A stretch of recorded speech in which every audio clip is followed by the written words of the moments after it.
Nah, kira-kira pendapat Mas Hakiki gimana nih tentang emiten properti ya? Mungkin terutama untuk pergerakan harga saham-saham properti akhir-akhir ini, Mas. Nah, sentimennya apa aja nih, Mas Hakiki? Kenapa kok sentimen ini akhirnya bisa membuat emiten-emiten properti ini pada naik? Cuman kita juga harus tahu nih, kira-kira apa saja tantangan-tantangan dari emiten-emiten properti ini? Kalau misal dua hal tersebut bisa tersolusikan, ya harapannya nanti bisa menjadi pendongkrak di sektor properti. Nah, tadi Mas Hakiki kan spill ya, paling enggak 4 emiten properti yang memang 4 emiten ini bisa dikatakan blue chip-nya ya, blue chip-nya emiten properti. Ya.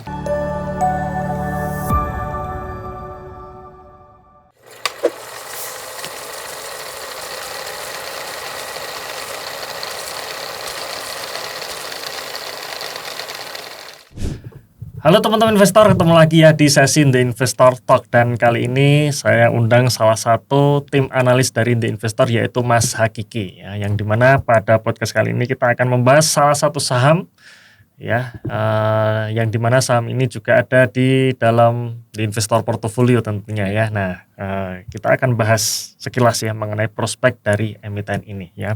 Dan teman-teman sekalian, sebelum kita masuk ke pembahasannya, silahkan teman-teman bagi yang mungkin baru pertama kali mampir di channel The Investor ini, silahkan subscribe channel ini dan download ebook watchlist-nya ya, karena dalam ebook watchlist tersebut ada 3 saham under value ya menurut analisa kami, dan ada insight-insight tentang investasi jangka panjang yang benar ya. Dan ebook tersebut bisa di-download secara free ya, linknya ada dalam deskripsi box di bawah ini atau dalam kolom komentar yang sudah kami pin ya.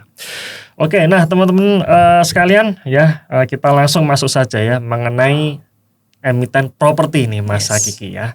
Nah, kira-kira pendapat Mas Hakiki gimana nih tentang emiten properti ya? Mungkin terutama untuk pergerakan harga saham-saham properti akhir-akhir ini, Mas Hakiki. Oke, terima kasih Mas Eros. Jadi memang belakangan ini ya cukup ramai dan menarik juga ya Mas Eros. Ini sektor properti ini baru banyak diperbincangkan. Dan memang dari yang sebelumnya ya beberapa belakangan ini kan mungkin ya masih cukup tertekan ya. Dan kalau kita lihat ya di awal tahun ya sampai di akhir tahun 2025 kemarin sudah sedikit mulai bangun gitu ya. Nah, terlihat ya mengacu pada indeks pergerakan saham properti itu di kuartal 3 sampai kuartal 4 itu sudah mulai ada pembalikan ya, dari sebelumnya itu di kuartal 1 sampai kuartal 2 itu masih tertekan harganya.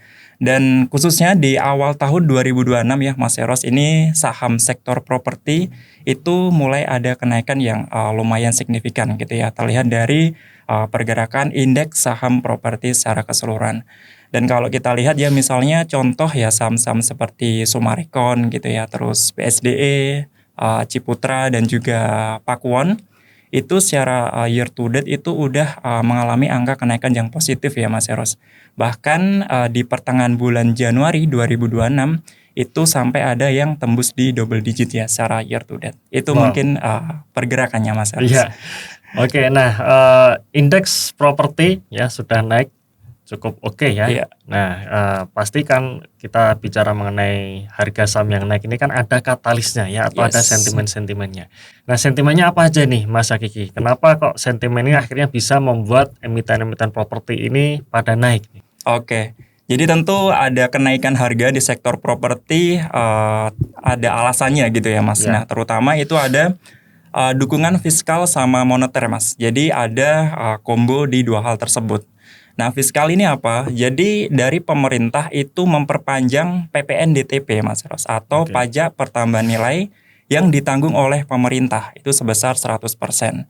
Nah, itu jadi kalau misalnya masyarakat mau membeli rumah gitu kan, jadi PPN-nya itu masih ditanggung pemerintah sampai tahun 2027, itu 100%.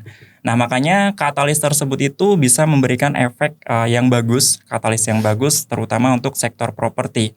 Terutama kayak misalnya tadi saya sebutkan saham-saham di SMRA gitu ya, terus ada BSDE sama CTRA yang memang kontributor utamanya itu ada di rumah tapak gitu ya Mas, yang memang nanti akan mengacu mendongkrak kinerja.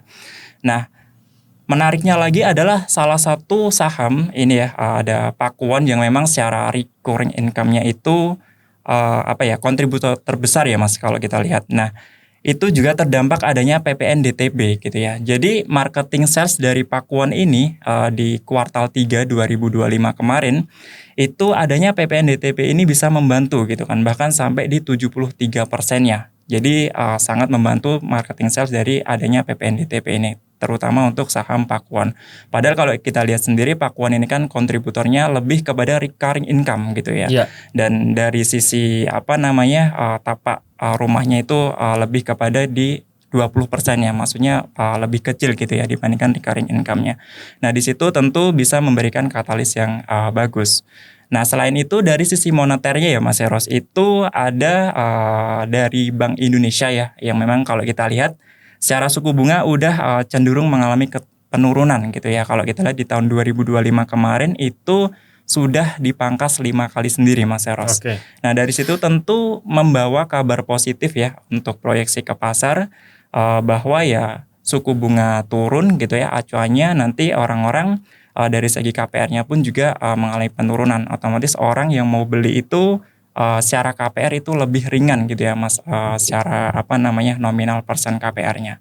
Dan kalau kita lihat juga orang-orang ya, khususnya untuk masyarakat Indonesia itu masih kebanyakan beli rumah itu melalui KPR Mas Eros, bahkan 70% sendiri gitu ya. Jadi orang beli rumah secara cash itu masih minoritas ya, masih sedikit sekali. Nah, tentunya dari dua hal tersebut ya, dari fiskal gitu kan, dari adanya PPNDTP yang diperpanjang, sama adanya suku bunga yang cenderung lebih turun yang dari segi KPR lebih murah, itu bisa membawa katalis pergerakan harga saham properti gitu Mas Eros. Oke. Nah, itu kan mengenai sentimen atau katalis positif ya. Karena kalau kita tadi misalkan suatu emiten atau suatu sektor dapat katalis positif, biasanya harga sahamnya pada kompak naik tuh, satu sektor itu. Begitu juga sebaliknya nih, kalau katalisnya sedang negatif, biasanya kompak tuh satu sektor turun semua gitu kan ya. Nah, kebetulan pas di awal tahun 2026 ini katalisnya lagi positif. Ya kan? Nah, cuman kita juga harus tahu nih kira-kira apa saja tantangan-tantangan dari emiten-emiten properti ini. Karena yang namanya katalis bisa jadi bagus atau positif, tapi ada kalanya juga nanti datang nih katalis negatif. Ya, nah, perlu kita tahu juga di sini tantangan atau mungkin yang bisa menjadi penghambat dari katalis properti ini kira-kira apa saja nih Mas Hakiki? Jadi ya benar ya, di lain adanya katalis positif ada tantangannya juga Mas Ros. Nah, ini betul. menjadi PR terberat juga untuk sektor properti ya, yang dimana PR nomor pertama itu dari daya beli masyarakat Mas Eros. Walaupun diproyeksi ya ada pemulihan di tahun 2026, tapi memang ya sejauh ini masih belum sepenuhnya pulih. Nah, itu menjadi tantangan tersendiri untuk sektor properti. Makanya tadi ada kebijakan dari pemerintah bahwa PPNDTP yaudah diperpanjang dulu sampai 2027. Harapannya untuk apa? Harapannya untuk daya beli masyarakat biar bisa lebih terdongkrak gitu ya. Nah, cuman memang ini masih menjadi PR ya untuk daya beli masyarakat ini. Nah, harapannya ya nanti di tahun 2026 ini kalau PR utama aja ini ya untuk daya beli masyarakat itu bisa tersolusikan, ya harapannya nanti jadi nambah bagus gitu ya untuk cerita di sektor properti.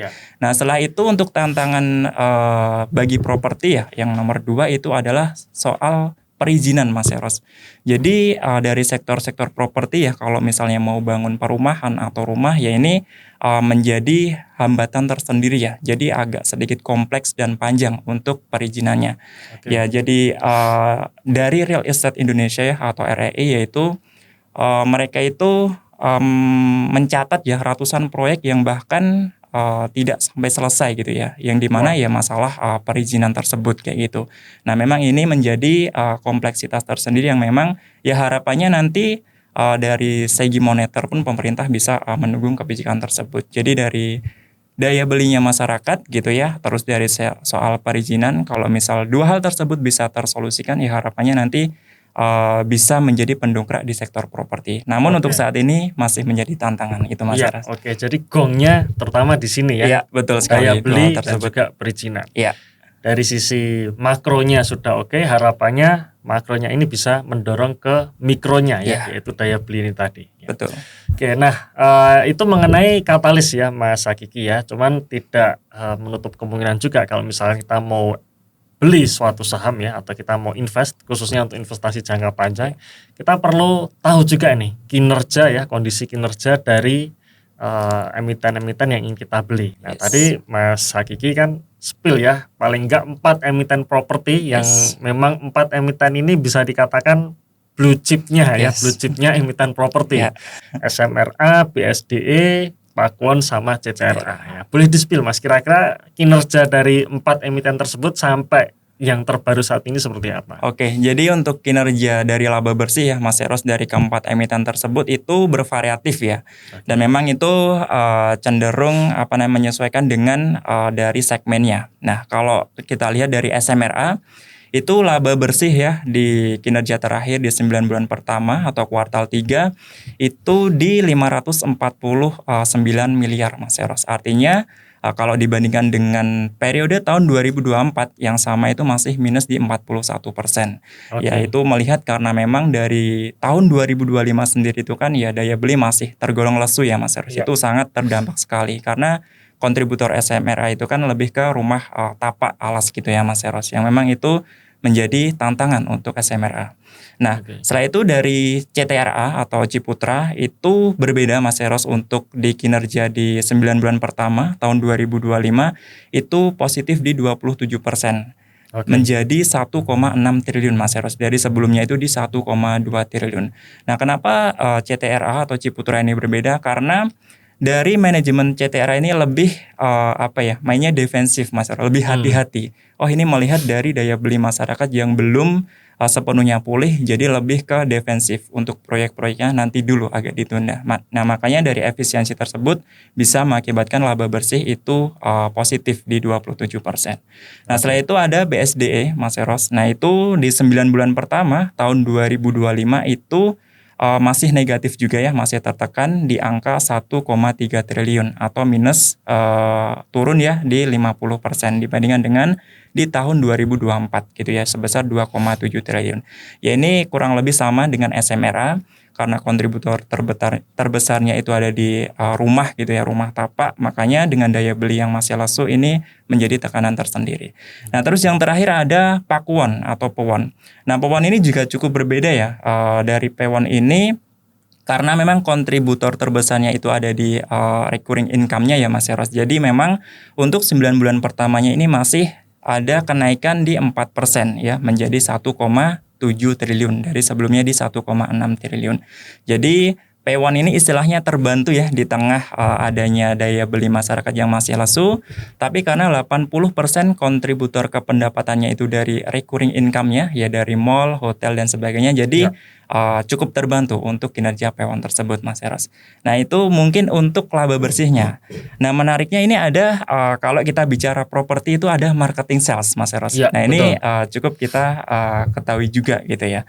Yang dimana kalau kita melihat dari Sumarekon ya atau SMRA, tadinya itu kan secara 9 bulan pertama itu mengalami penurunan 44% ya secara year on year.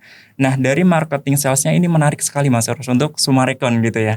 Yang dimana dari targetnya itu 5 triliun, tapi Sumarekon ini malah melebihi dari target 5,5 triliun. Nah, untuk marketing sales full year Mas Eros di tahun 2025. Jadi seolah-olah ini bukan seolah-olah, jadi memang secara base data melebihi dari targetnya 10%. Ini untuk Sumarekon. Jadi bisa dibilang wah ini potensi daya beli masyarakat itu memang sedikit terlihat gitu ya, tercermin dari kinerja dari Sumarekon. Nah, setelah itu untuk Ciputra sendiri juga yang memang secara full year marketing salesnya itu udah dipublish, itu masih belum memenuhi target Mas Eros. Jadi kurang 5%.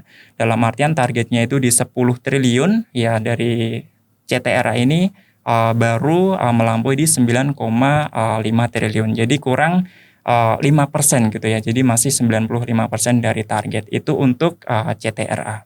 Nah, setelah itu untuk BSDE dan juga Pakuwon itu untuk full year-nya belum ada, tapi terakhir marketing sales itu di 9 bulan pertama tahun 2025. Nah, kalau kita melihat dari BSDE di kuartal 3 ya itu mencapai di 7,1 triliun Mas Eros.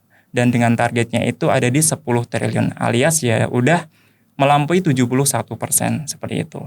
Nah, untuk yang terakhir, untuk marketing sales dari Pakuwon itu dari targetnya yang 1,8 triliun, di kuartal ketiga Pakuwon itu udah mencapai di 903 miliar, ya alias masih setengahnya gitu ya untuk Pakuwon.